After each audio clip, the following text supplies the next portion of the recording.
Hey, what's up everybody? Video 44 coming at you with another video. Alright, so it's been a frustrating morning, to be honest with you. I woke up, did my exercise, and felt significantly more tired doing it.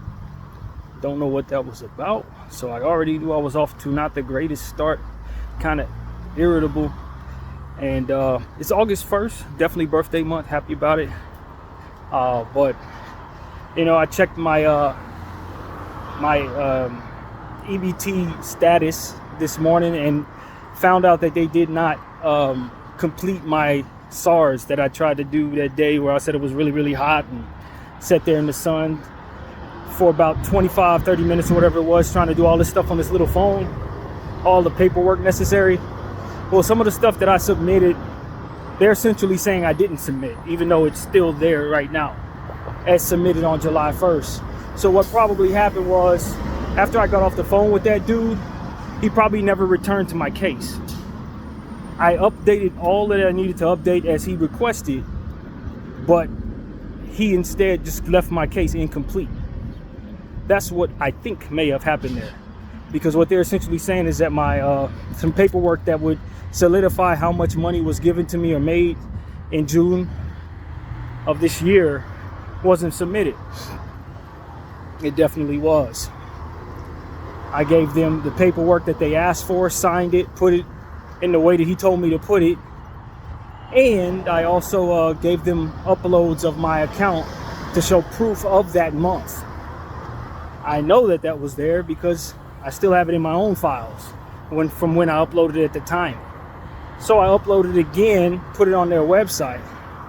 But as of right now, I'm not expecting for them to update my benefits for food for this month because of that decision. Now, last month when I checked it, they said that they would upgrade the money, they would put the money on there for this particular upcoming month.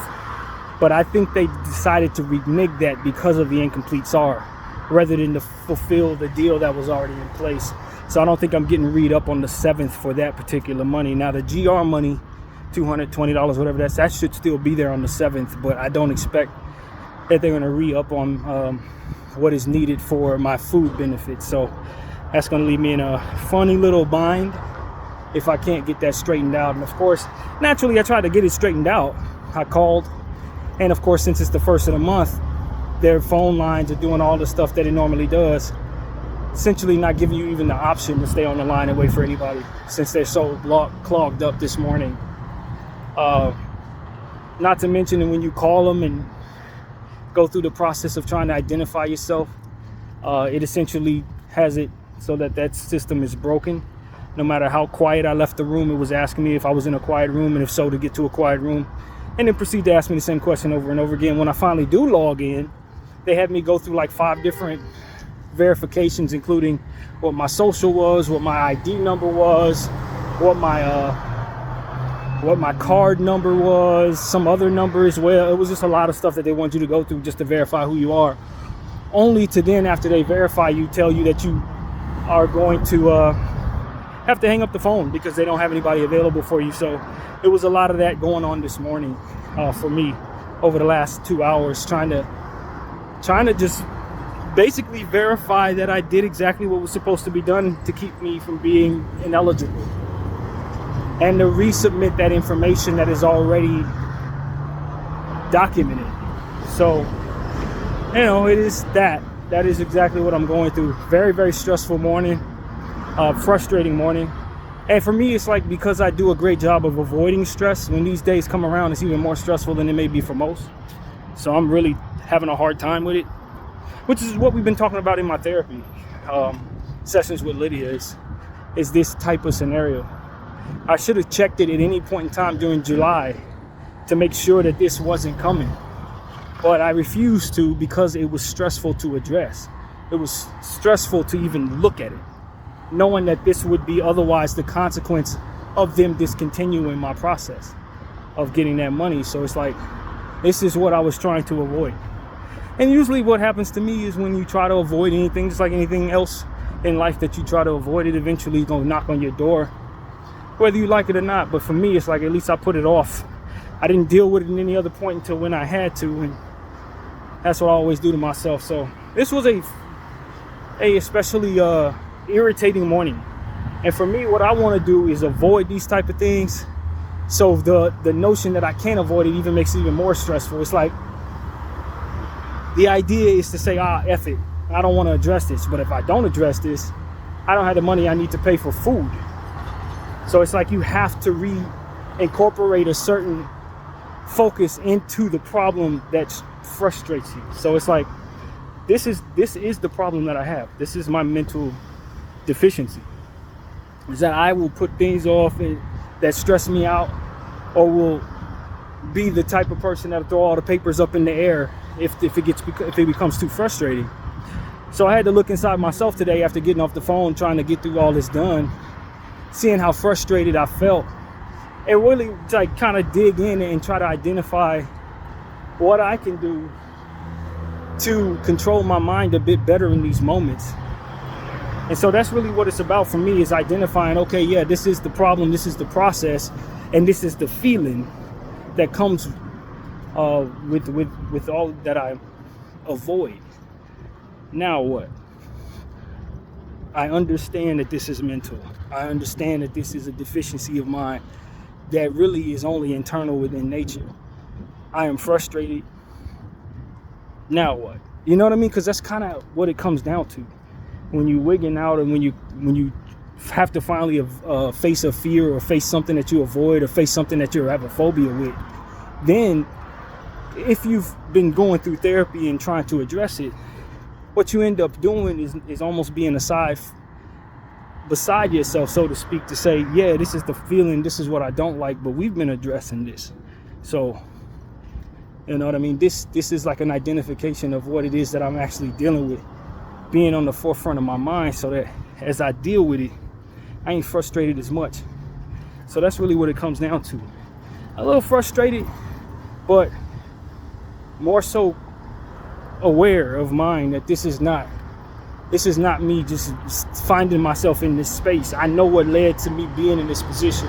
I understand that I processed this and backed myself into a corner because of that processing. So it is what it is, man. This is why I'm doing my therapy thing. This is exactly why I don't have a job. This is why a lot of things are not in place in my life. It's because when it comes to these type of things, I don't handle them very well, to be completely honest with you. And it just depends on what day it is and what circumstance I'm dealing with and how I'm feeling when I'm dealing with it or whatever. That'll determine how successful I am in these circumstances. But you know, today is one of those days where it's like, all right, yeah, I'm feeling it. I'm feeling everything that I try to avoid. All the frustration that comes with the different steps of dealing with CalFresh, all the different things that I try to avoid in dealing with frustration, they came knocking on my door this morning. And, you know, now I got to live with the idea that this situation is unsettled, that I may not have the money I need to pay for my food and stuff like that, and that is my fault because I should have addressed it sooner. I didn't address it sooner because it frustrates me to deal with this on any level. And so it's like these frustrations, they must be met with force, so to speak, within myself, to say I can't avoid my frustrations or put it off only to have to face it again when it's time. I don't particularly want to face it at all, but the inevitability of having to face them is coming either way. So that's the reality of my mental health struggle, man. That's the reality of it. I can't escape this and shouldn't want to. And that's really what I've come to terms with. So, you know, it is what it is, man. We fight whatever our internal battles are. I want to encourage everybody who's dealing with any phobias or anything like that to know, like, you could articulate yourself very well. You could be good in school. You could have money or all these different things, but at the end of the day, sometimes mental stuff just comes from either not addressing things properly, or trauma, or a combination of both. Mental fatigue. For me, it's like recent frustrations that, you know, I've done everything I can to try to avoid at all costs, even if those costs are too expensive. You know, it's just frustration that I don't necessarily deal well with. It's not fear like I thought it may have been. It's this feeling. wanting to be able to escape at all costs of whatever it is that ultimately is frustrating, and how that is counterproductive to the overall scheme of things that I want to see accomplished in my life. And so, it is what it is, man. It was those moments of trying to continue to log on to their phone line that ultimately are the crux of what it is I try to avoid.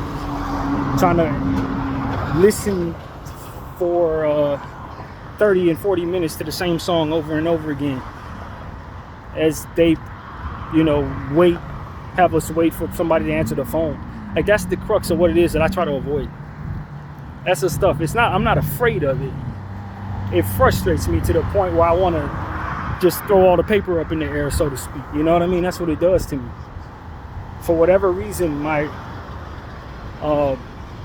withstanding, my holding, my poise when those moments are in place is not as good as it needs to be to function properly. That's what it really comes down to. Like that for which makes it so that I can withstand frustration is awry. Is essentially what I'm saying to all of y'all. And I'm coming to understand that. There's a self-awareness that comes with that. It's like, okay, so this is what it is. I ain't really afraid of nothing. I'm just trying to keep from feeling this feeling. When they keep asking me over and over and over again for information, I felt myself getting irrational. Like, I gotta give you this number too, start cussing. I gotta do this too. It's those feelings that it's like, I don't do well with that.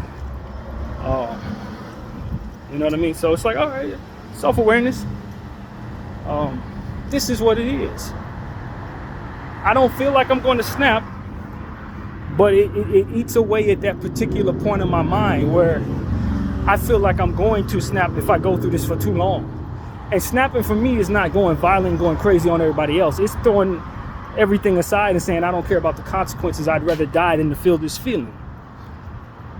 That's what it comes down to. I'd rather die for some extreme thought like that than to further subject myself to what frustrates me to whatever extent that may be. That's what it is, man. And so for me, it's like, I know what ate away at my patience. It was sitting back at that job in Santa Monica every day, continuing to be in that space, knowing that I was fed up. Circumstances like that, coupled with the situations with T-Mobile that were similar in nature, where I would have to call them at 3 a.m. so that they would turn my phone back on. Little stuff like that ate away at the patience that I had, to where it created a lack of, I guess, strength, or the word would be resistance to those type of frustrations. The poise necessary to be able to stay in those spaces, see it through, find the solution, and move on. It ate away at that patience.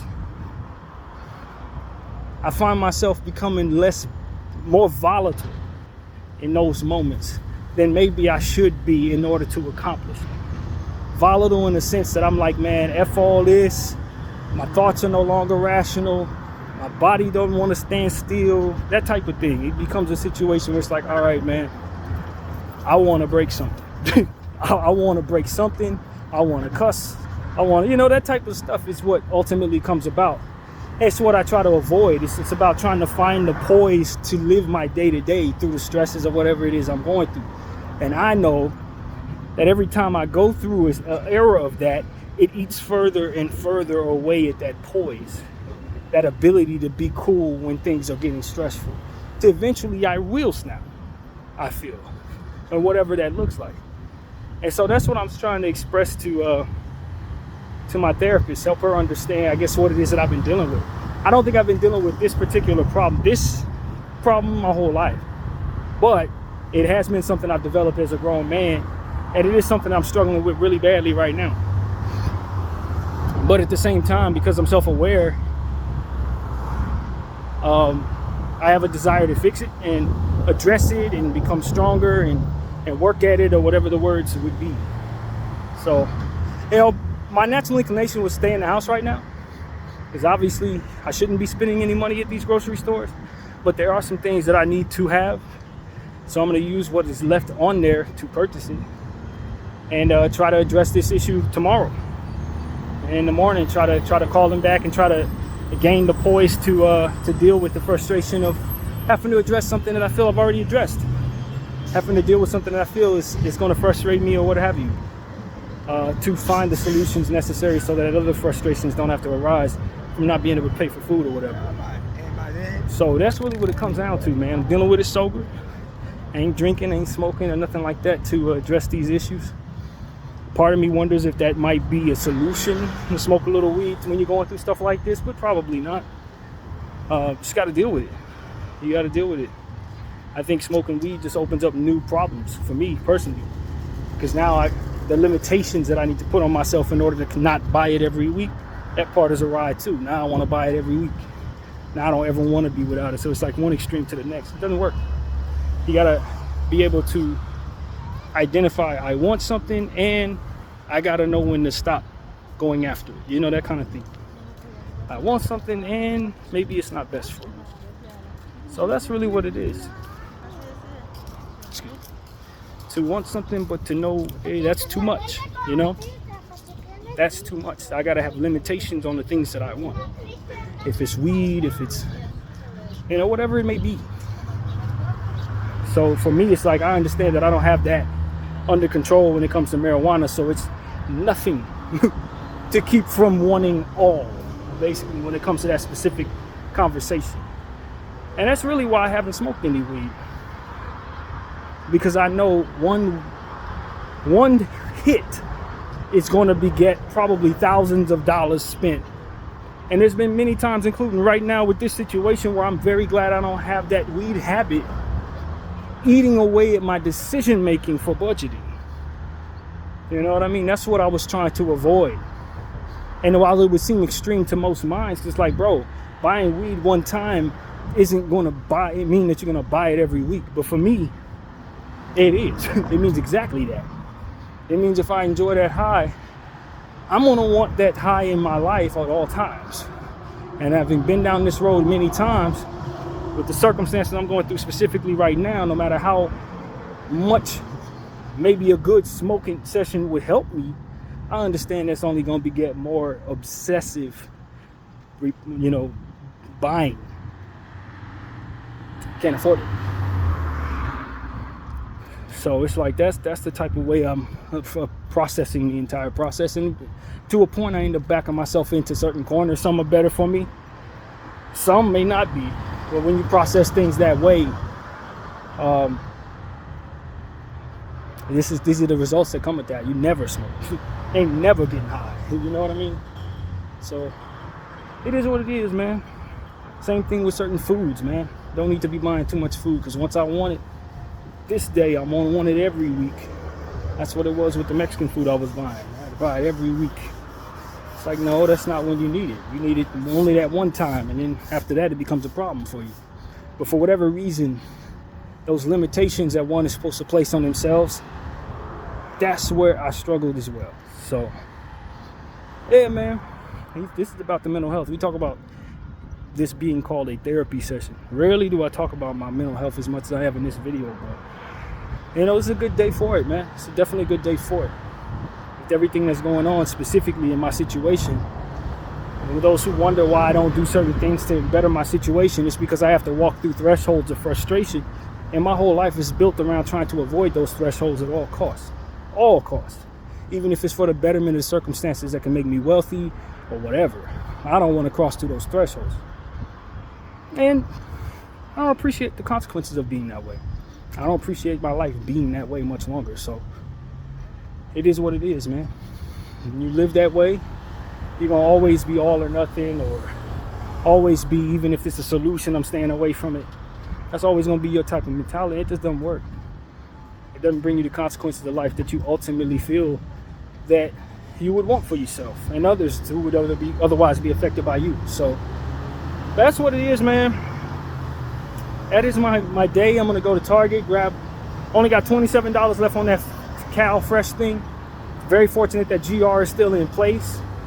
I will be able to at least use that money to take care of whatever else needs to be purchased for the rest of the month. Given that I don't think that this is going to be solved within the next 5 days, 6 days rather. I would like to think it could be, but you know, that's just up in the air at this point, given the fact that I haven't been able to talk to anybody about the situation. So, you know, it is what it is, man. Very frustrating, very stressful, but I back myself into these spaces by processing the world and assessing things this way. And that's what the therapy is about. It's about helping me understand that and trying to undo that behavior, so that some of these things that I'm dealing with that I don't particularly appreciate are no longer in my life, you know, and I can have good opportunities to have more stability. So that's what it's about, man. Not quitting, but you know, addressing these issues and then moving forward in intentions of finding solutions. So that's what it is, man. I have intentions of finding solutions, and there's faith. Faith also applied. A great deal of faith through the opportunities that could arrive from doing things the right way from here on out. So that's what it's about, man. It is hot out here. Figured I'd document that since it looks so gloomy. It is about 90 degrees, and it's gonna hike up, according to what I just read, to 97 tomorrow and 98 the following day. And I did feel some raindrops on my head. So this is some rather strange weather we're living through right now. But I'm glad the sun isn't on me. I don't mind heat if the sun isn't beaming. If it's just dry heat sitting, or rather humid heat, opposite of that, without the sun, this is actually not bad to me. But yeah, it is quite warm. So that's pretty much what I gotta say, man. There are other things to communicate, but I figured I'd leave this one strictly about my mental health and just how, once again, me putting things off has backed me into the worst case scenario. You know what I mean? And if I handled all of these things better, I wouldn't even need CalFresh. If I handled all these things better, I wouldn't be living in a hotel. If all of these things were under control in my life, I'd be doing much better in my life. And that's really what it's about.